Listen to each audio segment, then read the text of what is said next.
네, 가족비리 의혹과 유재수 감사의 무마 의혹으로 재판에 넘겨진 조국 전 법무부 장관이 처음 법정에 출석했습니다. 현재 오전 재판은 끝난 상태인데요. 네, 오후부터는 증인 신문이 이어집니다. 법원에 나가 있는 취재기자 연결해서 자세한 상황 들어오겠습니다. 김소강 기자. 네, 조국 전 장관이 피고인 신분으로 오늘 처음 법정에 나왔습니다. 오전 10시부터 시작됐던 재판은 25분 만에 끝났는데요. 오늘 재판은 조 전 장관이 받고 있는 여러 혐의 가운데 감찰 무마 의혹 관련 부분을 다루고 있습니다. 조 전 장관 측은 관련 혐의를 전면 부인했습니다. 검찰은 조 전 장관이 청와대 민정수석으로 있던 2017년 유재수 전 부산시 경제부시장의 뇌물수수 등 중대비위에 대한 특별감찰반의 감찰을 직권을 남용해 중단시킨 혐의로 기소했습니다. 이에 대해 조 전 장관 측 변호인은 중단이 아닌 종결이라고 반박했습니다.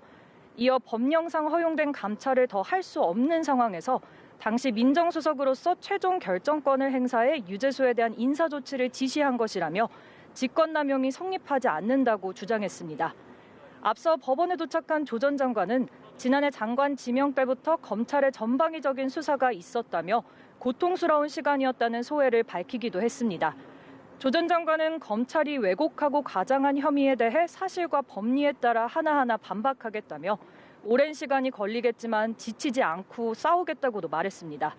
함께 재판에 넘겨진 백원우 전 청와대 민정비서관과 박형철 전 반부패 비서관도 오늘 법정에 나와 혐의를 부인했습니다. 오후 2시부터 시작되는 오후 재판에는 이인걸 당시 청와대 특별감찰반장의 첫 증인신문도 예정돼 있는데요.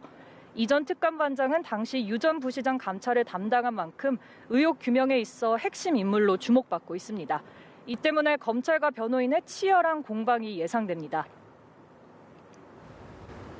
네, 그런가 하면 조 전 장관의 부인 정경심 동양대 교수에 대한 석방 여부도 오늘 결정이 되죠? 네, 정경심 교수는 오늘 재판에는 나오지 않았습니다. 다만 오늘 정 교수의 구속 연장 여부가 결정됩니다. 정 교수는 지난해 11월 11일 구속 상태로 재판에 넘겨졌는데요. 원래대로라면 오는 10일 자정에 1심 구속기한이 만료됩니다. 하지만 검찰이 지난달 재판부에 정 교수의 구속기간 연장을 요청했습니다. 검찰은 증거인멸의 우려를 이유로 들었는데요. 이에 대해 정 교수 측은 헌법 정신에 어긋나는 별건 구속이라며 반발하고 있습니다. 재판부는 오후 3시 전까지 발부 여부를 결정하겠다고 밝혔습니다. 만일 재판부가 추가 구속영장을 발부하지 않는다면 정 교수는 10일 자정, 그러니까 11일 0시에 석방됩니다.